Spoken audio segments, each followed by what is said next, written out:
une douleur dans la poitrine. Le premier réflexe, c'est évidemment de penser au cœur. Et pourtant, pour des millions de personnes, les examens standards reviennent complètement normaux. Ça laisse un vrai sentiment de confusion et même de frustration. Alors aujourd'hui, on va s'attaquer à cette énigme médicale, une condition majeure mais encore très souvent méconnue. Allons-y, plongeons ensemble dans ce sujet passionnant. On s'imagine tout de suite le scénario. Une douleur thoracique qui angoisse, un essoufflement, bref, tous les signes qu'on associe à un problème cardiaque. Les tests s'enchaînent, l'inquiétude grimpe, et puis, à la fin, le verdict tombe, et il est déconcertant. Et voilà la question qui tue, celle qui laisse perplexes les patients comme les médecins.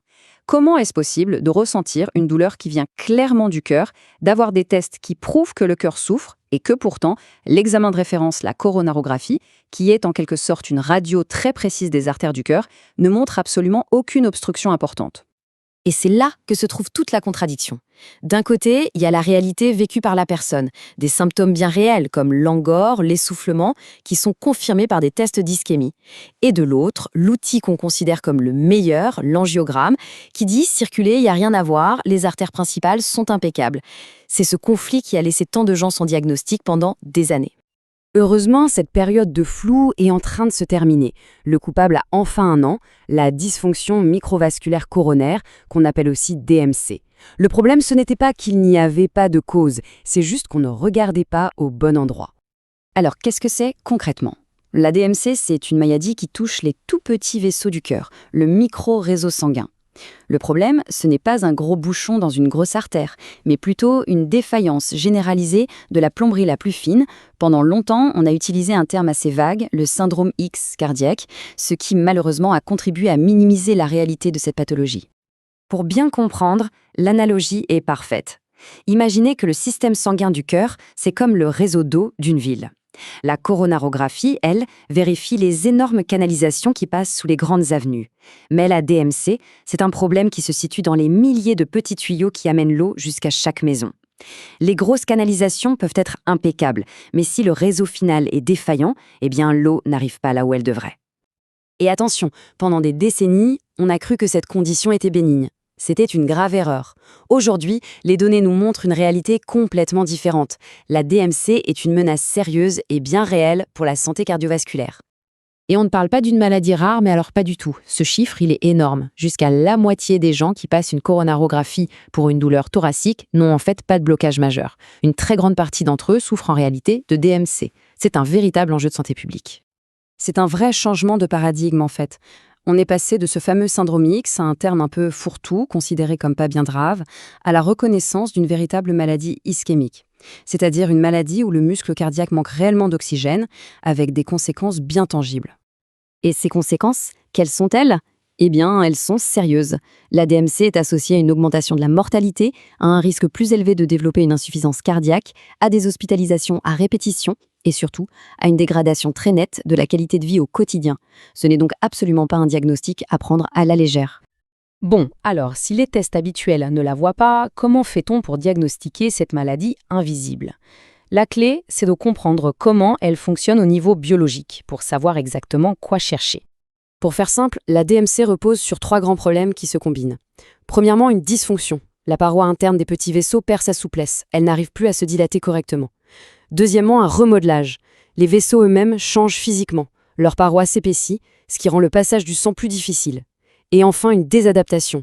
Quand le cœur a besoin de plus de sang, par exemple pendant un effort, le réseau est tout simplement incapable de fournir ce qui est demandé. Du coup, pour démasquer le problème, il faut des outils qui mesurent la fonction, pas juste l'anatomie. Une coronarographie seule, ça ne suffit pas. On a besoin de tests plus pointus, qu'ils soient invasifs comme la mesure de la réserve de flux coronaire, le fameux CFR, ou non invasifs comme une IRM cardiaque de stress. Eux, ils permettent de voir comment le sang circule vraiment dans le muscle du cœur. Allez, la bonne nouvelle dans tout ça, c'est qu'une fois le bon diagnostic posé, il existe une approche de traitement qui est ciblée et qui est efficace.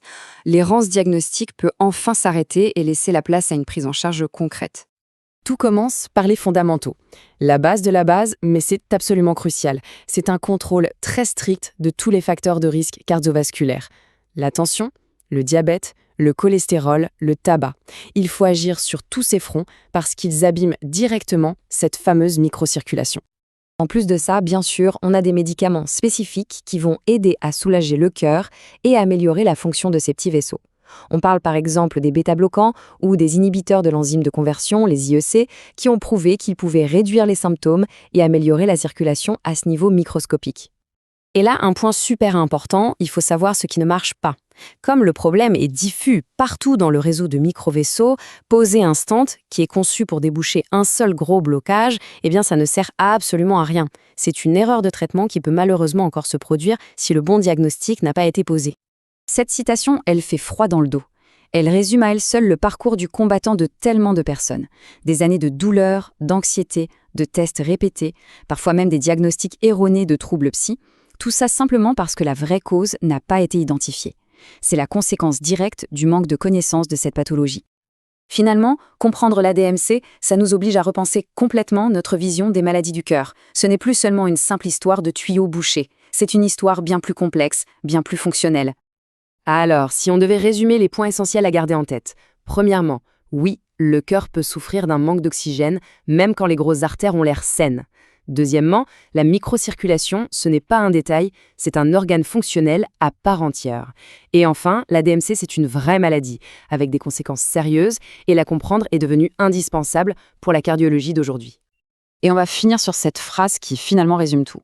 L'ischémie myocardique peut exister sans sténose coronaire. Cette simple affirmation, elle valide l'expérience de millions de personnes et surtout, elle ouvre la voie à de bien meilleurs diagnostics et traitements pour l'avenir.